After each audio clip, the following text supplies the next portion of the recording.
Goeiemôre aan elkeen van u.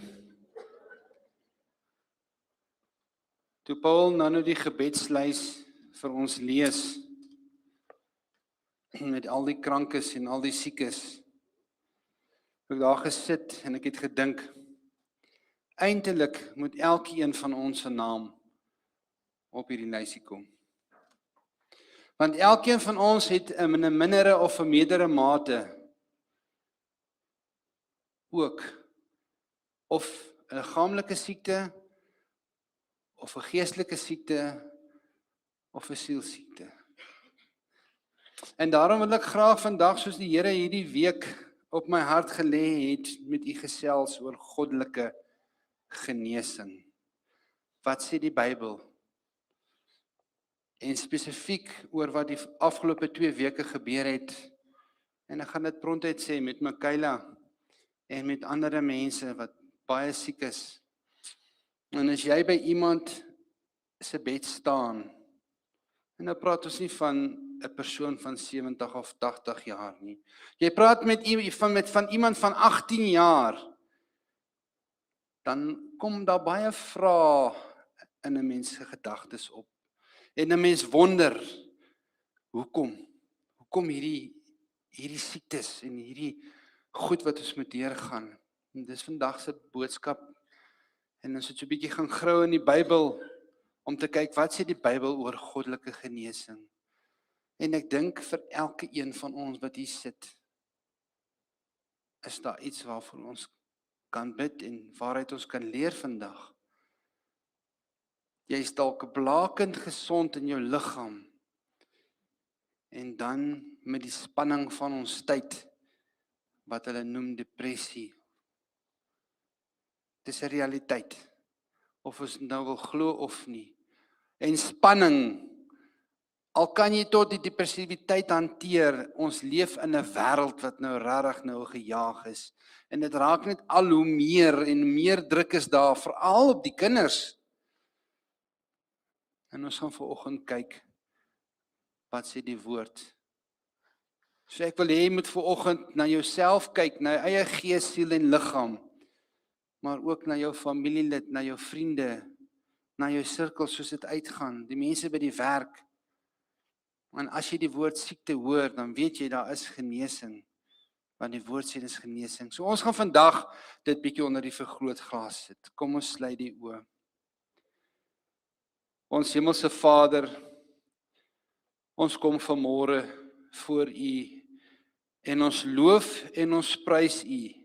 En ons dank u vir die geleentheid, Here, om vanoggend weer saam te kom as medegelowiges in Christus.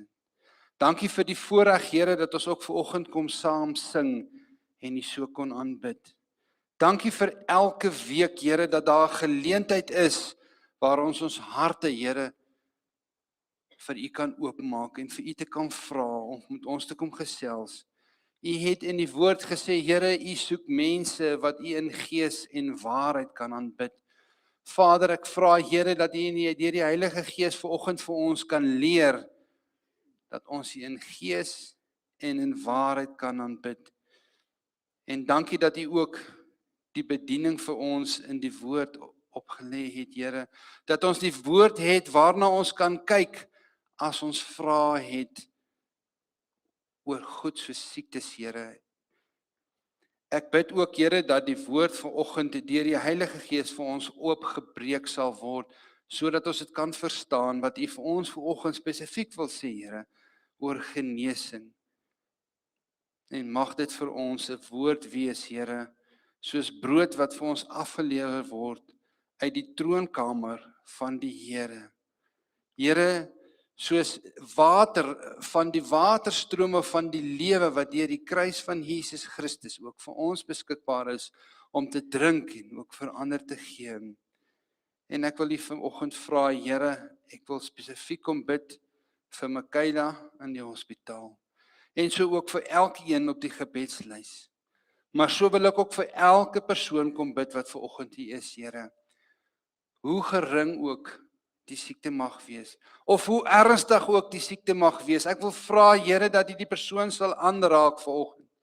En ek vra Here dat U die groot geneesheer, Here, deur die Heilige Gees, daai persoon, Here, sal aanraak, sal vertroos, sal bemoedig en ja, as ons wil leer, ons sal vermaan, Here, sodat ons in U week kan bly in die wonderlike naam van Jesus en met danksegging. Amen. Liewe gemeente, liewe broers en susters in Christus, ons wil vanoggend die aandag vestig op 'n baie bekende vers en 'n merkwaardige vers in die Bybel. En as jy jou Bybel wil oopmaak, Eksodus 15 vers 26, net die een vers. Eksodus 15 vers 26. En ons tema vandag is goddelike genesing. En ons gaan nou begin by die begin. En ons gaan kyk wat sê die woord vir die Here vir ons vandag oor goddelike genesing. En ek is seker, elkeen van ons het baie vrae oor goddelike genesing. Eksodus 15 vanaf of net vers 26.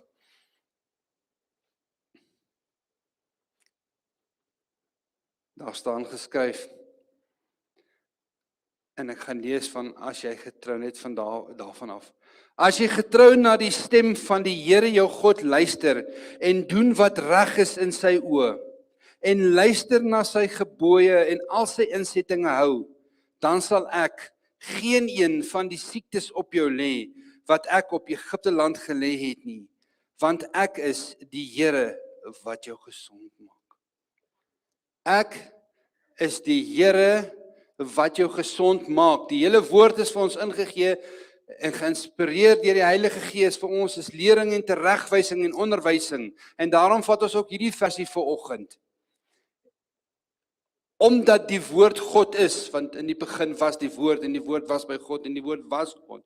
Omdat die woord God is, kan ek vanoggend sê, so spreek die Here, die skepper van die hemel en die aarde en die heelal. Ek is die Here wat jou gesond maak in jou gees, siel en liggaam. Dit staan in die woord.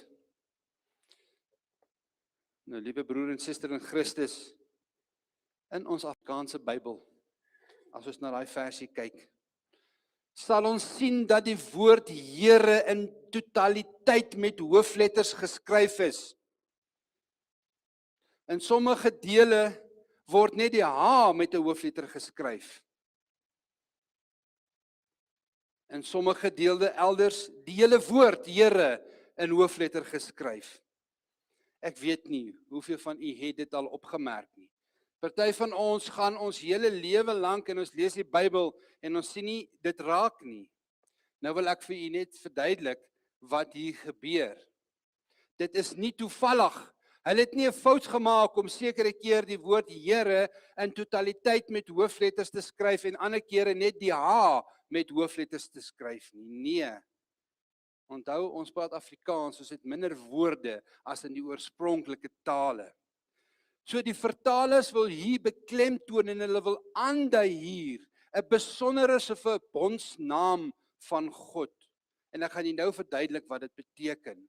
Hierdie woorde, as dit in hoofletters geskryf is, die hele woord, is dit 'n verbondsnaam aan God. Die Afrikaanse Bybel probeer weergee wat in die oorspronklike Hebreëse geskrifte 'n ander naam gehad het, as wat ons dit ken as net Here. En hierdie verbondsnaam is een van ongeveer 19 verbondsname in die Bybel. En ons gaan nou daaroor gesels. Ek wonder hoeveel van ons het dit al opgemerk in die Bybel. Nou waarom sal die Here nou soveel klomp verskillende name hê in die Bybel? Waarom sal hy nou vir homself so verskillende klomp name gee? 19 waarvan ons weet en ek is seker daar's baie meer. Wat sal nou die rede wees? Sou dit wees omdat hy nou nie kon besluit wat sy naam moes wees nie? Nee, allermins is dit nie die rede nie. Elke naam waarmee God homself aan die mens bekend maak, openbaar iets van sy karakter. Elke naam wat hy vir ons gee in die woord en vir die mense, openbaar hy iets sodat ons so bietjie moet verstaan, want onthou, ons kan nie God verstaan nie, ons kan net dit verstaan wat hy aan ons openbaar.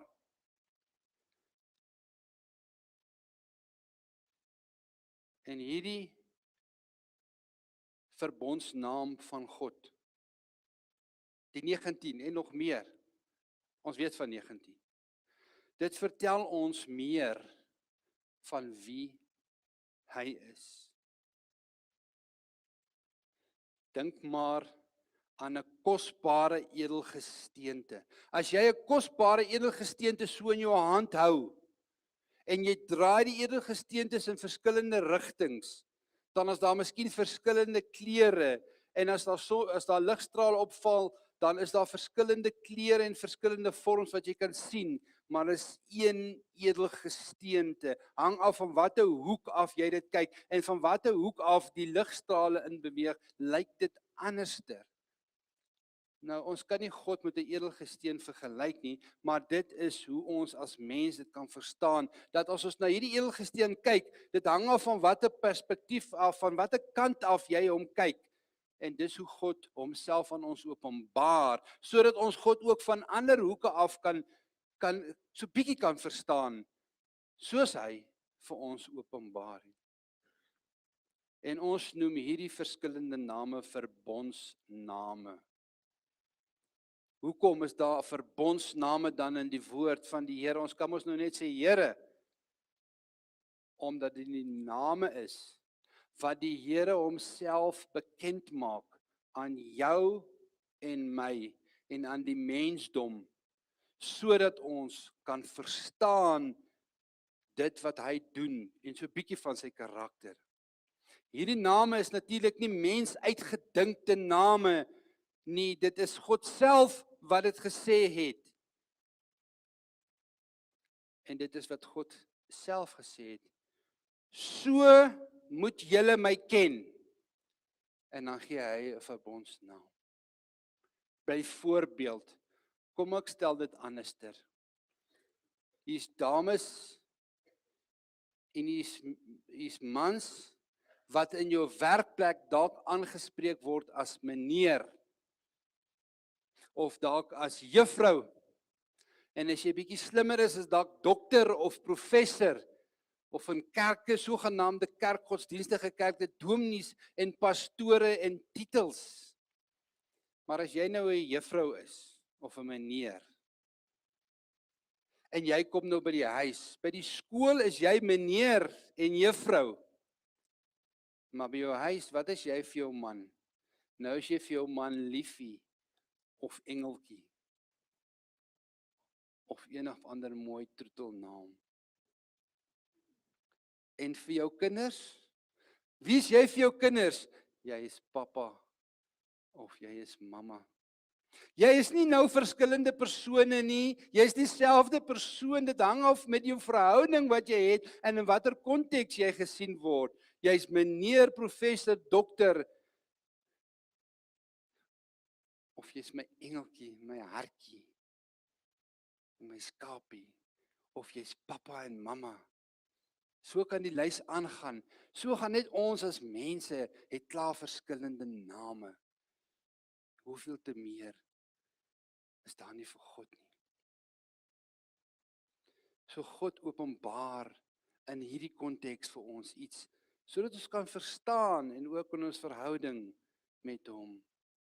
Nou as jy nou van die Bybel begin lees van in die begin, Genesis 1, en jy begin hom nou stelselmatig lees, en jy kom nou hier by Eksodus 15, dan merk jy 'n gedeelte wat God homself in die woord vir die eerste keer aan die mens openbaar as die God wat genees. Die God wat genees. En dit kom natuurlik van die woord Here, hoofletters kom natuurlik van die Hebreëse woord af wat sê Yahweh Rapha. Ek is die God wat jou gesond maak. Dit is hoekom die woord Here daar in hoofletters geskryf is, want dit het 'n verbondsnaam. Ek is die Here wat jou gesond maak. sien jy die karakter wat die Here aan die mens openbaar? En nou wil ek graag met u gesels oor goddelike genesing. Ons het nou die agtergrond dat die Here homself openbaar in 'n wese wat die mens gesond maak. Hy self het dit so gesê. Nou wil ek op 'n terrein kom om vir u te sê, in hierdie goddelike genesing terme, soos wat ons dit verstaan, is daar vandag, in vandag se tyd, geweldige baie onkunde. Mense verstaan dit nie. Wat beteken goddelike genesing werklik nie? En ongelukkig ook is daar baie misleiding oor die woord goddelike genesing. Daar is verskriklike misleiding onder die woord goddelike genesing. Daar is allerhande sogenaamde 5 healers of geloofsgeneesere wat voorgee dat hulle kan genees en dat hulle nie die Here nodig het nie. Nou, dis 'n baie gevaarlike terrein daai. Daar is selfs tekens en wonders van sulke mense wat gedoen word op aarde en weet jy wat van daai tekens en wonders kom selfs reguit van die duiwel af. En ek wil nou nie vandag daarop ingaan nie. Want vandag wil ons nie gesels oor die misleiding en die verkeerde goed nie. Ons wil gesels oor goddelike genesing. En dit is so. In vandag se tyd het hierdie 'n groot besigheid geword. 'n money-making game. Daar is baie geld daarin. As jy weet hoeveel betaal van hierdie kerke in Afrika en selfs in Amerika, want mense is desperaat, hulle is siek, hulle weet nie wat ek kan doen nie. Nou hoor hulle van hierdie persoon wat mense gesond maak, want mense is siek. En mense soek antwoorde en mense wil genees word. En ongelukkig word daardie desperaatheid nou van die mense heeltemal uitgebuit. Genesingsdienste word vertonings, dit word nou shows. En baie keer van dit, as jy 'n bietjie navorsing doen oor hierdie groot televisie-evangeliste, as jy net so 'n bietjie navorsing doen, dan sal jy agterkom, daai mense is nie regtig genees nie. Hulle is nog siek, of hulle was nooit siek nie en hulle word opgelei om op te staan uit reistoele uit. Dit is 'n realiteit en 'n feit, want dit gaan vir die mense oor die geld. Bring tog net geld en dan maak ons jou gesond. En jy kan self jou eie studie doen omtrent dit. En ek sê dit met groot versigtigheid. Ek sê dit met groot liefde. In baie gevalle is goddelike genesing nou 'n show business. En soos die bekende gesegde lei, there is no business like show business. En as gevolg van hierdie misbruik van hierdie goddelike genesing, het jy nou die heeltemal ander kant. Jy het nou kerke wat nou heeltemal daarvan wegskraam. Baie kerke praat nou nie meer oor goddelike genesing nie, want kyk wat gaan in die wêreld aan. Hulle vermy die onderwerp geheel en al. Hulle bid ook nou nie meer vir siekes nie, want hulle sien nou wat gebeur in die wêreld en as dit geopenbaar word, soos dit geopenbaar word, dan sê hulle nee, ons gaan ook nou nie meer vir mense bid nie. En daarom is daar ook misleiding rondom aan die ander kant, wat mense nou nie meer vir mekaar wil bid nie.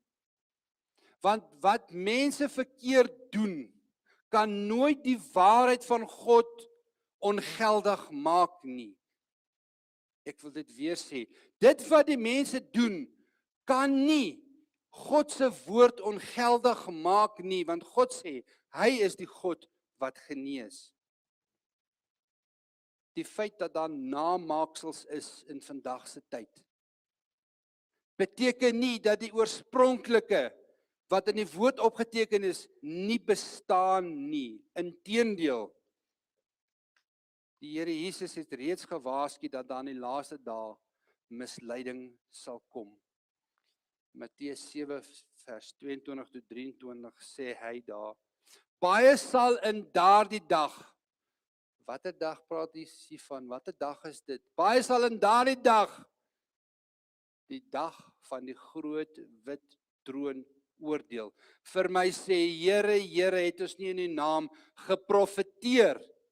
En jy kry vandag agter elke bossie iemand wat oor iemand anders se lewe wil profeteer. En in die naam duiwels uitgedryf en in die naam baie kragtig gedoen nie. En dan sal ek aan hulle sê, ek het julle nooit geken nie. Gaan weg van my, julle wat die ongeregtigheid werk. Jesus het gesê dat die laaste dag gekenmerk sal word deur geweldige misleiding. Nou het jy hierdie verskriklike twee uiterste pole in kerke of samekomste van mense. Die een is dit net 'n besigheid en 'n show business en gewoonlik is dit die mega kerke wat hierdie kant aanhang en hulle lê klem en Satan gebruik dit ook tot sy verheerlikheid. En aan die ander kant het jy kerk wat glad nie meer nou oor goddelike genesing wil praat nie as gevolg van hierdie kant wat nou gebeur. Maar ons kyk na wat sê die woord. En ons wil vandag die waarheid praat. Ons praat die waarheid en ons praat God se woord. En nou wil ek met u praat uit die Bybel uit oor die term goddelike genesing. Want dit is 'n Bybelse waarheid. Goddelike genesing is vir ons in die Bybel opgeteken. Ons het dit ook nou gelees. Ek wil vir u sê, God maak mense gesond. Of die mense daar buite dit nou wil glo of nie. God doen dit, hy maak mense gesond. So wat is goddelike genesing?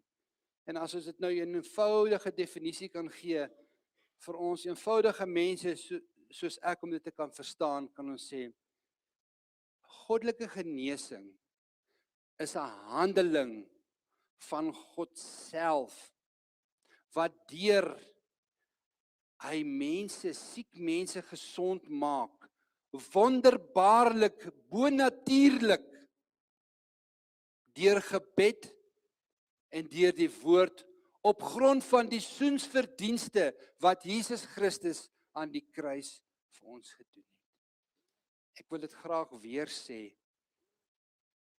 goddelike genesing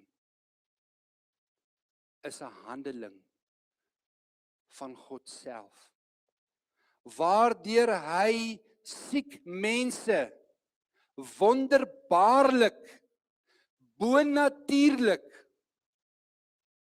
en wonderwerkend gesond maak deur gebed en deur die woord, deur die soensverdienste van Jesus Christus, die kruisdood van Jesus Christus aan die kruis.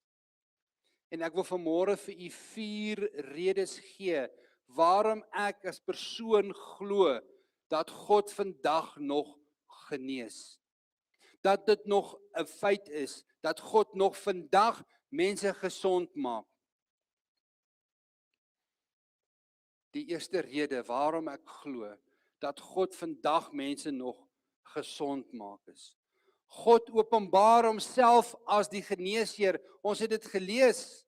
Hy openbaar homself as die groot geneesheer wat mense gesond maak. Yahweh Rafa. Dis die eerste rede waarom ek glo dat goddelike genesing vandag nog plaasvind, is omdat God homself in die Bybel vir ons dit geopenbaar het as die geneesheer van siektes. En die enigste ware God maak hom aan ons, aan jou en my vanoggend ook bekend as die God wat genees. Hy doen dit deur die woord en deur sy gees en deur gebed. God homself maak hom so aan die mens bekend. Hy stel homself voor aan jou vanmôre en aan my vanmôre as Yahweh Rafa, die God wat genees. Ek is die Here wat jou genees, as jy dit direk in Afrikaans vertaal. En nou kom die vraag van kan God dan verander? Die antwoord is nee. As God dit in die Ou Testament gedoen het, het hy dit in die Nuwe Testament gedoen. En daar's baie voorbeelde waar Jesus mense gesond gemaak het. Doen hy dit vandag nog? En hy sal dit doen omdat hy soewerein is. Hebreërs 13 vers 8 sê, Jesus Christus is gister en vandag en tot in alle ewigheid dieselfde. Hy verander nooit nie. Maleagi 3 vers 6 sê, want ek is die Here en ek verander nie. As God in die Ou Testament mense gesond gemaak, maak hy vandag nog mense gesond. Hy bly dieselfde God. Hy sal nie nou 4000 jaar na die gedeelte wat ons gelees het, toe Moses hulle in die woestyn vir 3 dae sonder water gegaan het, en nou kom hulle plek met die naam van Mara, en nou is daar bitter water, en nou sê die Here vir Moses, want die volk murmureer en hulle kla, gooi net 'n hout in die water, en die water het soet geword. Hy sal nie 4000 jaar na dit, in hierdie gedeelte wat ons gelees het, nou 'n ander God is nie. Hy maak vandag nog mense gesond. En nou kan iemand my dalk vra, dalk iemand op hierdie sieke lys, jy kan my dalk vra, kan God my ook gesond maak? Kan God my ook dan gesond maak? Ons lees hierdie dan in die Bybel en ons hoor hierdie boodskap, maar kan die Here my ook gesond maak? Is die vraag op baie mense se harte, glo ek vanoggend. Nou dit is 'n vraag wat iemand in die Bybel ook selfs vir Jesus gevra het. Jy sien, daar het 'n man gekom met 'n doofstom kind na Jesus toe. En hy het vir die Here gevra, Here, ek het hierdie doofstom kind vir my by die disippels gehad. Hulle kon hom nie gesond maak nie. Kan U hom dalk gesond maak? En wat het die Here vir hom geantwoord? As jy vanoggend die vraag op jou hart het, of dalk vir jou man of jou vrou of jou kind wat siek is, en die vraag gaan, kan die Here my ook nog gesond maak? Kan die Here nog my vrou of my man of my pa of my ma of my kind gesond maak? Dan wil ek vir jou dieselfde antwoord gee as wat die Here vir daai man gegee het in die Bybel. Want die Here het vir hom gesê in Markus 9 vers 23. En Jesus sê vir hom wat dit betref. Wat betref? Dat hy nog mense gesond kan maak. Die vraag wat jy ook op jou hart het, kan die Here my nog gesond maak? En Jesus sê vir hom, as jy kan glo, alle dinge is moontlik vir die een wat glo. So kan die Here ook jou vanmôre gesond maak. En my antwoord aan jou sal presies dieselfde antwoord wees as wat Jesus gegee het. As jy kan glo, alle dinge is moontlik vir die een wat glo. Die tweede van 4 redes hoekom ek glo dat die Here nog vandag nog gesond maak. Jesus het vir ons siektes ook aan die kruis betaal. Daar's 2 redes, wel daar's seker baie meer redes, maar daar's 2 redes hoekom Jesus aan die kruis gesterf het, vir jou sondes, maar ook vir jou siektes. Ek weet nie of jy dit geweet het nie. Met ander woorde, Jesus se seisoensverdienste se kruisdood het nie net jou sondes aan die kruis gedra nie, maar dit het ook jou siektes op die kruis gedra. Hy het ook ons krankhede op die kruis van Golgotha gedra. Daarom kan ons vandag weet, daar is vergifnis van ons sonde, maar daar is ook vir ons genesing van sondes, omdat Jesus vir ons in die kruisdood gesterf het. Ons lees in Jesaja 53. Hy was verag. Dit is verwys na Jesus. Hy was verag en deur mense verlaat. 'n Man van smarte en hy was bekend met krankhede. dink 'n oomblik daaraan. Daar is nooit vir ons in die woord opgeteken dat Jesus regtig self ernstig siek was nie. Ons sal nie weet nie, maar dit is nooit vir ons opgeteken nie. Daarom kan ons sê Jesus was nooit regtig siek nie. Want daarom sal dit in die woord opgeteken is. Tog sê die skrif, Jesus Christus was bekend met ons krankhede, met jou en met my krankhede. Waarom was hy bekend dan? Omdat hy jou en my krankhede op hom geneem het toe hy op die kruis van Golgotha gesterf het. Daar's ook vir jou genesing oor jou geestelike en jou liggaamlike en jou sielkundige siektes vandag, omdat Jesus Christus vir jou in die kruis gesterf het. Die derde rede, hoekom ek glo, daar is vandag nog wonderwerke en dat God genees is. Die Bybel gee aan die siek mense 'n opdrag om vir hulle te laat bid.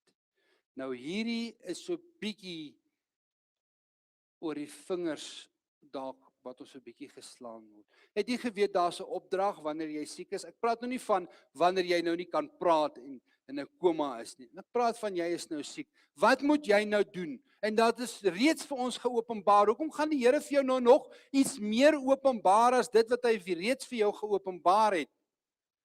Die derde rede waarom ek glo daar is goddelike genesing, is omdat die Bybel self aan die persoon wat siek is 'n opdrag gee. En wat is die opdrag? Ons kry die opdrag in Jakobus 5 vers 14 en 16. Daar's 'n opdrag. Is daar iemand siek onder julle? Laat hulle die ouderlinge van die gemeente inroep en laat hulle oor hom bid, nadat hulle hom in die naam van die Here met olie gesalf het. En die gebed van die gelowige sal die kranke red. En die Here sal hom oprig, en as hy sondes gedoen het, sal dit hom ook vergewe word. Bely mekaar julle misdade en bid vir mekaar, sodat julle gesond kan word. Van al die waarhede in hierdie gedeelte staan een besondere gedeelte uit soos 'n paal bo water vandag. God gee aan die persoon wat siek is 'n opdrag. En wat is die opdrag? Dat jy vir die mense moet vra om vir jou te kom bid. En met die grootste liefde en respek gesê, die verantwoordelikheid daarvan, as jy nog dit kan doen, is op jou wat siek is, om die opdrag te volg wat daar vir jou in die woord reeds geopenbaar is. Daar staan nie, hy sê nie, as jy siek is, aanvaar dit nou maar net nie, of dit is nou maar net God se wil nie, dis nie wat ons daar lees nie, hy sê ook nie, moenie daaroor bid nie, nee, laat hom of haar, die ouderlinge en die mense met wie jy 'n geestelike pad is, roep om vir jou te kom bid.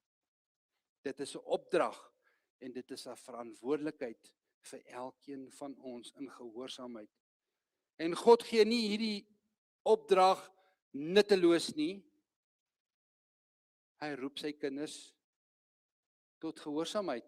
Hy roep vir jou en vir my in geloof om die opdragte in gehoorsaamheid te volg wat hy in die woord opgeteken het. Want hy is steeds Yahweh Rafi, die Here wat genees. Ons geloof rus dus nie op ervaring van as ons siek is nie. Nou vra mense verder, die volgende vraag wat mense vra. Maar hoekom maak die Here dan nie al die mense gesond waarvoor ons bid nie? En ek is seker jy het al in jou gedagtes gewonder met al die beloftes en alles wat ons tot en met nou gesê het. Hoekom maak die Here dan nou nie almal gesond nie? Somstyds bid ons vir iemand En dan sterf die persoon. Nou raak dit nie meer so maklik nie. En as hierdie vraag aan my gevra word en gevra is, hoekom maak die Here dan nie almal gesond waarvoor ons bid nie? Moet ek in eerlikheid sê, dit is seker een van die moeilikste vrae wat daar is om te antwoord. Veral as jy 'n jong kind verloor, of enigiemand naby jou verloor, en die persoon sterf, nou vra jy, maar ons het al hierdie beloftes, ons het al hierdie Bybel, ons het nou alles hierdie goed gehoor, en nou gaan hierdie persoon dood. En dit raak selfs mense wat sterk is in die gees, as iemand vir jou daai vraag vra, jy weet nie altyd hoe om daai vraag te antwoord. Veral iemand soos ek, wat by verre tekort skiet in kennis, om so 'n vraag te antwoord. Waarom bid mens baie keer vir iemand, en dan word die persoon nie gesond nie, of die persoon gaan dood? En al wat ek kan sê is, ek weet nie, ek is nie God alwetend nie. Ek ken nie die antwoord vir daai vraag nie. Ek weet nie. Maar wat ek wel weet in die Bybel, is dat daar selfs mense uit die dode opgewek is, soos Lazarus, en dis nou nie Lazarus wat ons laasweek gepraat het nie. Hierdie Lazarus is Martha en Maria se broer, vir wie Jesus baie lief was. En ek dink byvoorbeeld aan die dogtertjie van Jairus, wat Jesus self uit die dode opgewek het. Waar is daai mense vandag? Hulle is weer dood. So al sou die Here iemand soveel genees, al sou hy iemand uit die dode opwek, dis bestem vir die mens om eenmal te sterwe. Tensy Jesus ons kom haal. En al verstaan ek nie dit ten volle, waarom dit dan gebeur dat iemand nie gesond word nie. Al sien ons nie altyd die uitkoms nie, dit verander nooit die Bybel om by ons ervaring te pas nie. Ons kan nie nou God se standaard afbring, sodat ons dit nou kan verstaan nie.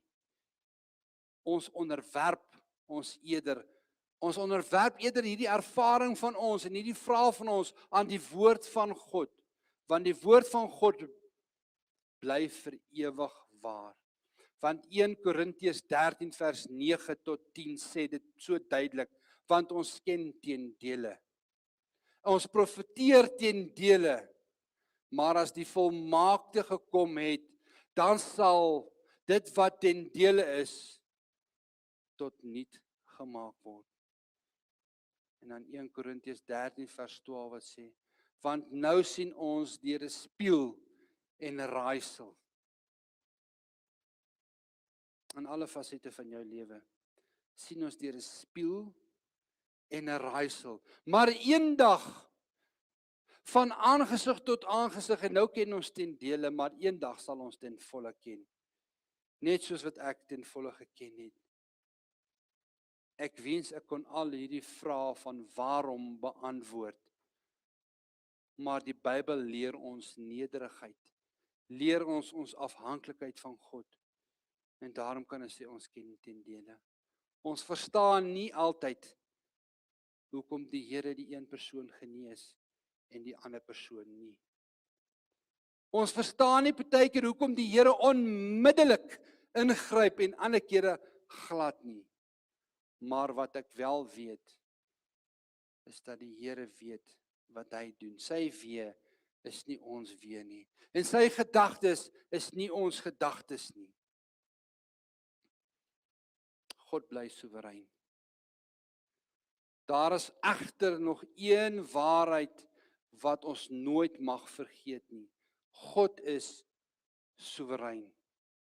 Hy genees wanneer hy wil, hy genees soos hy wil, en hy genees wie hy wil.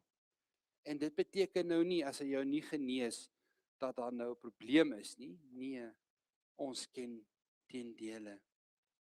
Hy doen dit op sy tyd. Ons kan hom nie voorskryf nie. Ons kan nie vir God manipuleer nie. Wat ons mense tog so al te goed met mekaar kan doen. Maar omdat hy homself as Yahweh Rafe openbaar. Omdat Jesus ons krankhede op die kruis gedra het en omdat hy die mense beveel om ander te vra om vir jou te kan bid, bly ons glo, ons bly vertrou, want hy is steeds dieselfde God. Die vierde en die laaste rede, hoekom ek glo, God kan vandag nog genees. Ek glo daaraan omdat ek dit self in my lewe al gesien het.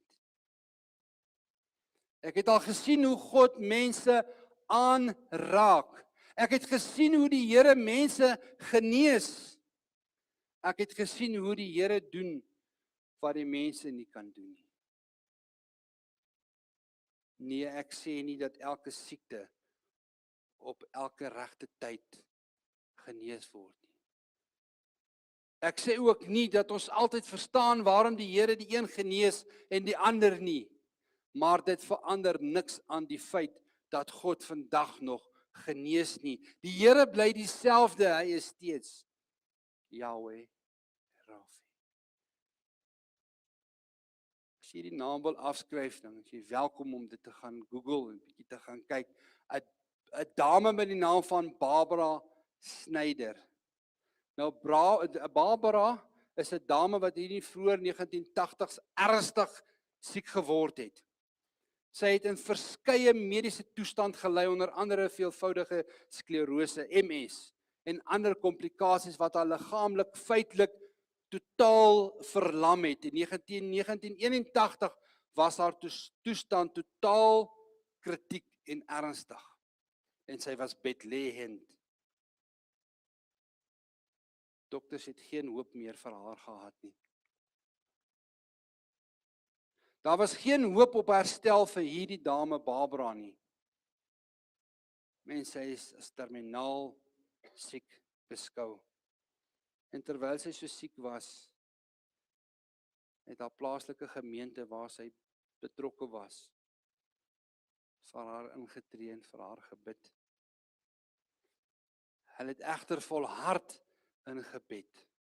En op die dag 17 Julie 1981, terwyl sy, ek wil sê, dodelik siek was op haar siekbed, het hierdie gemeente, hierdie familie van haar, geestelike familie van haar ingetree. En terwyl hulle ingetree het haar arms begine beweeg.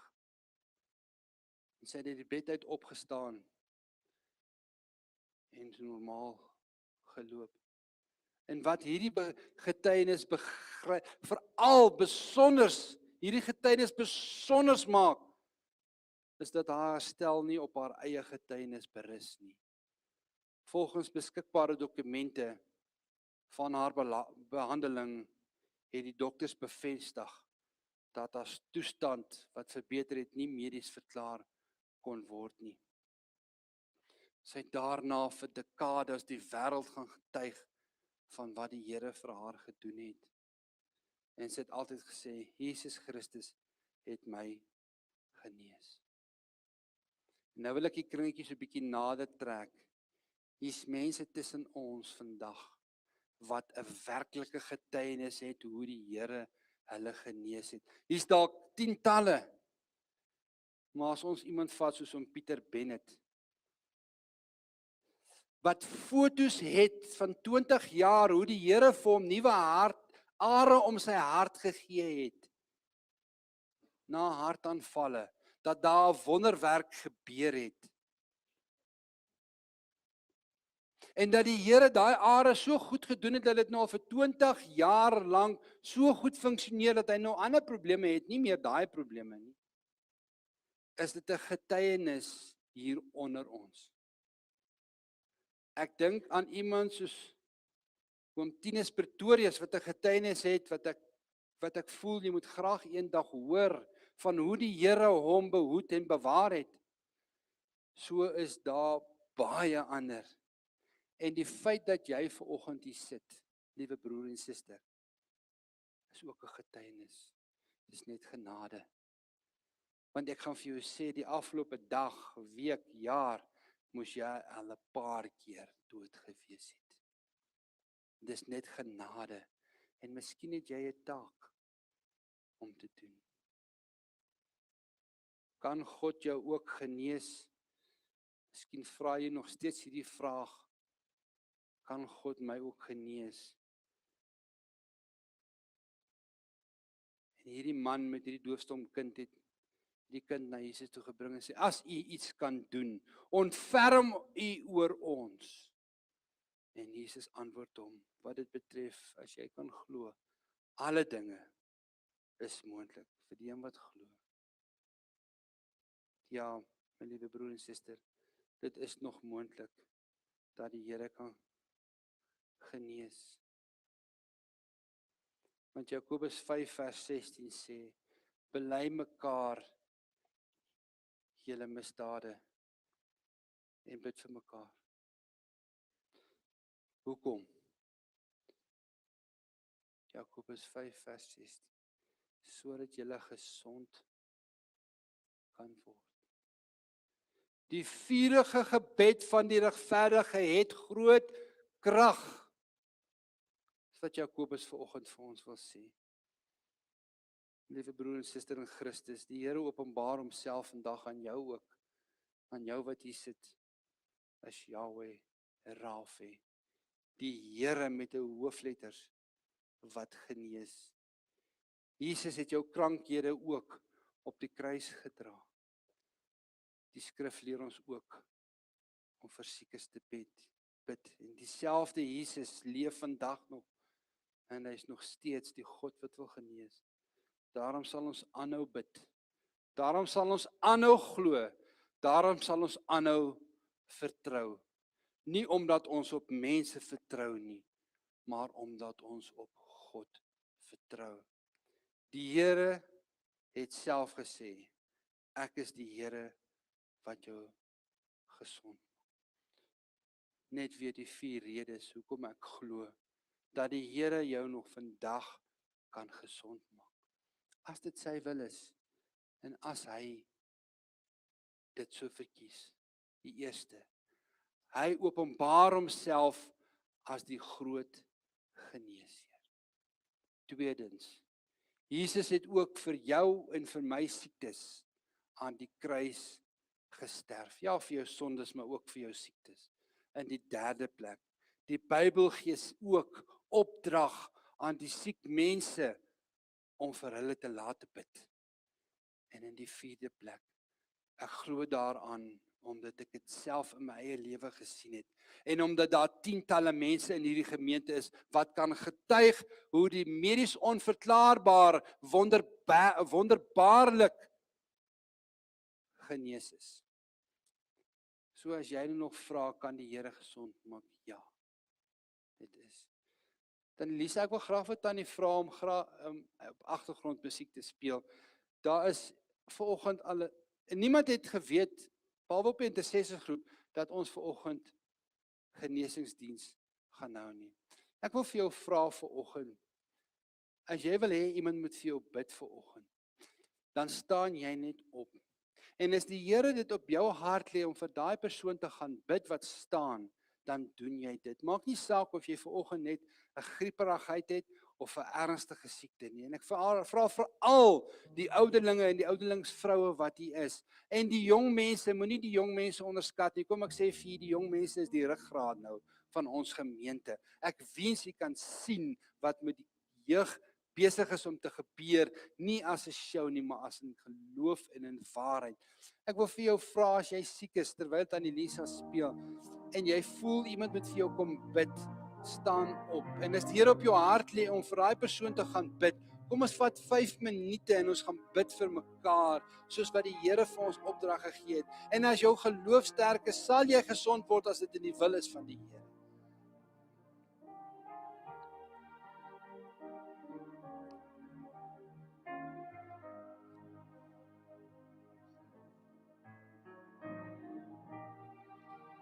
as daar van die ouderling is en die ouderlingsvroue of enige iemand op wie se hart daar gelê word om vir die mense te kom bid, asseblief, kom ons bid saam. Asseblief moenie skaam wees nie, wees gehoorsaam aan die woord van die Here. As jy wil hê iemand moet vir jou bid, omdat die Bybel so sê, dan doen ons dit vanoggend.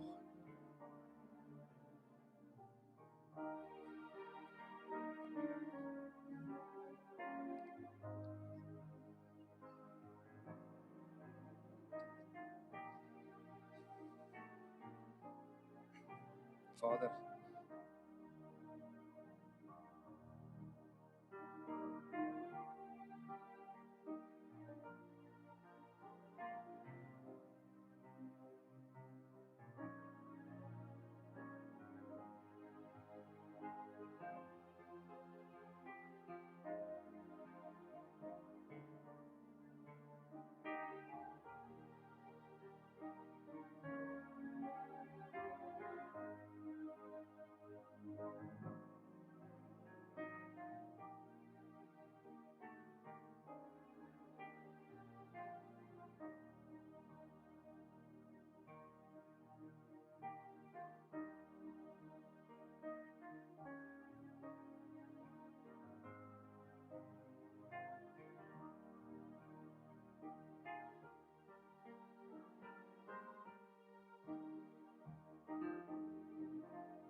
ons Vader, dankie Here, dat U vanoggend deur die woord met ons gepraat het. En dankie dat ons weet, Here, dat U nog die God is wat genees, vandag nog. Ons wil net kom dankie sê, Here, dankie vir wie U is. Amen.